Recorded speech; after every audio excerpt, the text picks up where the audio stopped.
السلام عليكم ورحمة الله وبركاته. ازيكم حبايب قلبي؟ عاملين ايه؟ يا رب تكونوا بخير. هلت روايح رمضان والسحور ما بيحلاش الا بالفول المصري على اصوله. انسي الدماسة وفي الحلة اعمليه. ايوه في الحلة زي ما قلت لك كده.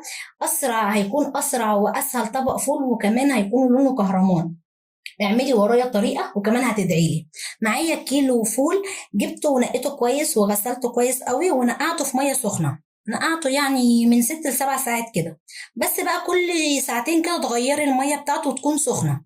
ومعايا مج صغير رز، ومعايا مج صغير عدس، وكمان معايا ليمونة صغيرة. هو ايه سر الليمون دوت؟ انا هقولك عليه. فايدة الليمونة بتخلي الفول بيكون فاتح، مش بيكون غامق. ماشي. هحط بقى العدس والرز على الفول. انا غسلتهم وصفيتهم.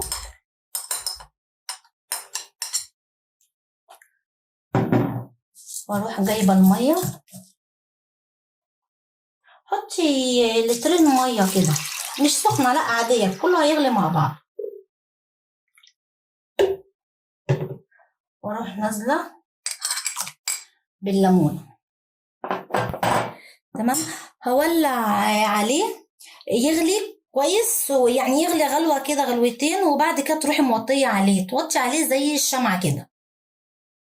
وبعد ساعتين الفول استوى. بصوا زي ما انتوا شايفين الفول استوت ازاي، زبدة.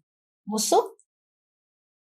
وكده يبقى ضمننا الفول موجود على سحورنا طول الشهر، ومن غير اي تكاليف زيادة ولا حاجة، وكمان حاجة نظيفة كده، وانت كمان اللي عاملاها بايدك في البيت.